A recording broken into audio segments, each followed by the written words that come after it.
বাংলাদেশের মুক্তিযুদ্ধ চলাকালীন সময়ে বাংলাদেশকে বাগে পেয়ে বাংলাদেশকে বেকায়দায় ফেলে ভারত 7টি চুক্তি বাস্তবায়ন করে নিয়েছিল। এই চুক্তিগুলো আসলে এতটাই ভয়ঙ্কর ছিল যে আমাদের এই যে প্রজন্ম, বিশেষ করে ভারতের প্রতি যে শ্রদ্ধাবোধের যে প্যারামিটার আছে আমাদের, সেই প্যারামিটারটা যে বিভিন্ন আচরণে ভারতের যে ওঠানামা করে, এই চুক্তিগুলো যখন কেউ জানবে একজন বাংলাদেশি হিসেবে, তখন যে ভারতের প্রতি যে শ্রদ্ধাবোধের জায়গাটা, সেই জায়গাটা কিন্তু আসলে আর অবশিষ্ট থাকবে না ভারতের প্রতি। আর আরেকটা বিষয় যেটা হলো যে কত বড় চুতিয়া একটা প্রতিবেশী দেশ হলে আর একটা দেশের সাথে এরকম একটা চুক্তি আসলে করতে পারে, কতটা ঘৃণ্য মানসিকতা পোষণ করলে এই কাজটা করা সম্ভব।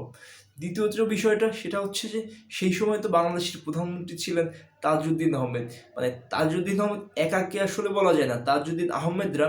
তো তাজউদ্দিন আহমেদের মতো লোকেরা কিভাবে এই ধরনের একটা চুক্তিকে আসলে সম্মত হয়েছিলেন, সেটাকে আসলে খুঁজে বের করার সময় আসলে চলে এসেছে। আর তৃতীয় যে বিষয় সেটা হলো যে আমাদের অনেকেরই আসলে একটা ধারণা রয়েছে যে ভারত আমাদেরকে মুক্তিযুদ্ধের সময় নিঃস্বার্থভাবে সহায়তা করেছিলেন। কিন্তু আসলে এই যে ধারণাটা, আমাদের এই ধারণাটা আসলে চুক্তির যে মানে উদ্দেশ্য, সেটা যদি জানা হয় তাহলে এই ধারণাটা আমাদের ভেঙে যাবে। এই যে চুক্তিটা করেছিল 7টি চুক্তি, এই চুক্তিটা করার মাধ্যমে ভারত বাংলাদেশকে ভারতের মোটামুটি একটা কলোনি বানানোর পুরোপুরি বন্দোবস্ত আসলে তারা করে ফেলেছিল। এখন চুক্তিগুলো আমাদের জানা দরকার। চুক্তিটা হচ্ছে এরকম, আমি চুক্তির হচ্ছে নেওয়া রেফারেন্স হিসেবে নিয়েছি সাপ্তাহিক হক-কথা সমগ্র থেকে মৌলানা ভাসানীর, যেটাকে আবার 72-এ মুজিব সরকার এসে মানে নিষিদ্ধ করে দিয়েছিল এই যে পত্রিকাটা। তো যাই হোক, 1 নম্বর চুক্তিটা ছিল যে ভারত বাংলাদেশে পছন্দসই লোক দিয়ে, পছন্দসই নেতৃত্ব দিয়ে একটা সামরিক বাহিনী গঠন করবে এবং এই সামরিক বাহিনীটা আন্তর্জাতিক পরিমণ্ডলে পরিচিত হবে একটা আধা সামরিক বাহিনী হিসেবে।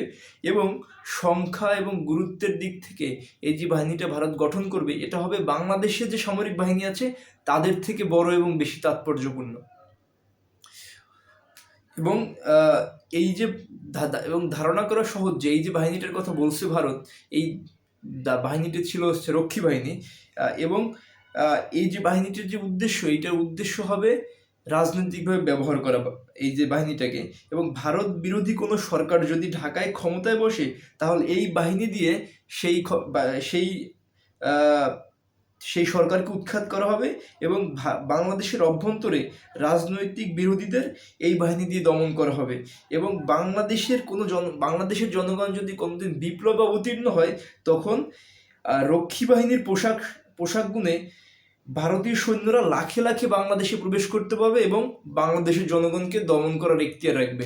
এটা হচ্ছে 1 নম্বর চুক্তি। আপনি পয়েন্টের মানে এই চুক্তিগুলোর উদ্দেশ্যটা একটু বোঝার চেষ্টা করেন। দ্বিতীয়ত যেটা বলা হয়েছে, বলছে যে মানে 2 নম্বর চুক্তি যেটা, যে বাংলাদেশ ভারতের কাছ থেকে যে সামরিক বাহিনী যে সামরিক সহায়তা নিয়েছে, সেটা বাংলাদেশকে পরিশোধ করতে হবে বিভিন্ন পদ্ধতিতে। সেটা হলো যে ভারত ছাড়া অন্য কারো কাছ থেকে বাংলাদেশ অস্ত্র কিনতে পারবে না এবং এর যে অস্ত্রের যে দাম, এটা ঠিক করে দিবে হচ্ছে ভারত। এবং সরবরাহকৃত যে অস্ত্র, মানে বাংলাদেশে যে অস্ত্র ভারত সরবরাহ করবে, সেটা হচ্ছে ভারত ইচ্ছামতো চাইলে আবার তাদের নিজেদের দেশে নিয়ে যেতে পারবে। অর্থাৎ একই অস্ত্র তারা বারবার দেখিয়ে 71-এর যে পাওনা, মানে 71-এ তারা যে আমাদেরকে সাহায্য করেছিল, এইটার যে বেনিফিট এবং ভারতের যুদ্ধের যে খরচ, সেই খরচ বাবদ এটা তারা আদায় করে নিতে পারবে।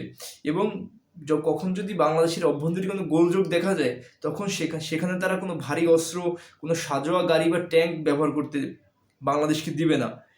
তৃতীয় যে চুক্তিটার কথা করেছিল সেই সময়ে, সেটা হচ্ছে যে বাংলাদেশে বহির্বাণিজ্য মানে বিশ্ব বাণিজ্য যেটা হবে, সেখানে ভারতের নিয়ন্ত্রণ থাকবে। বাংলাদেশ ভারতের অনুমতি ছাড়া আমদানি বা রপ্তানি কোনো কিছুই করতে পারবে না। যখন কোনো পণ্য রপ্তানি করবে, সেই পণ্যের রপ্তানির দর বেঁধে দিবে ভারত। আর যদি সেই সকল রপ্তানি পণ্য ভারত কিনতে চায়, তখন সেই পণ্যের বিষয়ে বাংলাদেশ আর কারোর সাথে কথা বলতে পারবে না। চুক্তিগুলো কোন ধরনের ইঙ্গিত বহন করছে আসলে একটু দেখুন। তারপরে চতুর্থ চুক্তিতে বলা হয়েছে যে বাংলাদেশের বাৎসরিক এবং বার্ষিক যে পরিকল্পনাগুলো হবে, সেই পরিকল্পনাগুলো ভারতকে দিয়ে অনুমোদন করে ভারতকে দিয়ে অনুমোদন করে নিয়ে নিতে হবে, এবং ভারত প্রয়োজন হলে সেগুলোকে কাটছাট করে নিতে পারবে। মানে আমরা যদি সেই পাকিস্তানি আমলের কথাই দেখি, যে দেখবেন যে বাংলাদেশে তো আসলে তুলনামূলক কম ইনভেস্টমেন্ট হয়েছিল, যেটা হয়েছে সেটা কিন্তু হয়েছিল অনুৎপাদনশীল খাতে, এবং ভারত ঠিক সেই কাজটাই কিন্তু করতে চাইছে।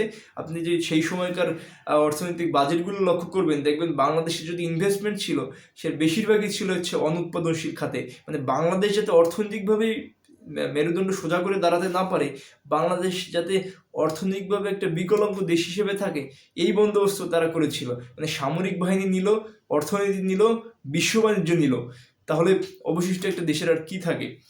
তো পঞ্চম যে চুক্তিটা ছিল সেটা হলো যে বাংলাদেশের পররাষ্ট্র নীতিতে ভারতের পররাষ্ট্র নীতির অন্তর্বর্তী থাকবে, অর্থাৎ অভ্যন্তরীণ রাজনীতি ক্ষেত্রে ভারতের পরামর্শ গ্রহণ করতে হবে বাংলাদেশকে। এবং ষষ্ঠ হচ্ছে বাংলাদেশ ও ভারতের মধ্যকার চুক্তি বাংলাদেশ একতরফাভাবে কখনো অস্বীকার করতে পারবে না, তবে ভারতের চুক্তিগুলোর কার্যকারিতা অস্বীকার না করলে এই যে চুক্তিগুলো করছে, এই চুক্তিটা বছরান্তে বলবৎ থাকবে। মোটামুটি একটা কলোনি বানিয়ে নেওয়ার বাংলাদেশকে তারা পুরোপুরি বন্দোবস্ত করে ফেলেছিল। সপ্তম যে চুক্তিটা বলা হয়েছে সেটা হচ্ছে যে ভারতীয় সৈন্যরা যে কোনো সংখ্যায় যে কোনো সময় বাংলাদেশের অভ্যন্তরে প্রবেশ করতে পারবে, এবং যারা এই প্রবেশে বাধা দিবে তাদেরকে নিশ্চিহ্ন করে দেওয়ার এখতিয়ার ভারতীয় সৈন্যরা রাখবে। এবং এই যে সৈন্য প্রবেশের যে মানে যে অনুমতিটা, এইটা যে বাংলাদেশ স্বীকৃতি দিচ্ছে, এইটা ওই চুক্তির ভিতরে আসলে বলা ছিল। এবং এই চুক্তিটি যদি ভারত কখনো অকার্যকর না করে, তাহলে বছরান্তে এই চুক্তিটি কার্যকর থাকবে।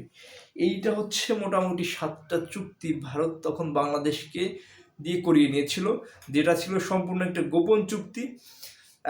এবং যদি বিশেষভাবে লক্ষ্য করেন, বাংলাদেশের স্বাধীনতা পরবর্তী সময় এর প্রভাব আসলে ছিল, এবং বাংলাদেশের জনগণ এই যে চুক্তির বিষয়ে কিছুই আসলে জানতো না তখন। এখন আসলে দেখেন যে এই ধরনের চুক্তি করার ফলে, যেখানে একটা দেশের ভূখণ্ড, একটা দেশের সামরিক বাহিনী, একটা দেশের অর্থনীতি, বিশ্ব বাণিজ্য, পররাষ্ট্রনীতি, একটা দেশের অর্থনীতি কেমন হবে সেটা যদি আরেকটা দেশ আসলে ঠিক করে দেয়, তাহলে সে দেশ আর যাই হোক আমাদের বন্ধু হতে পারে না।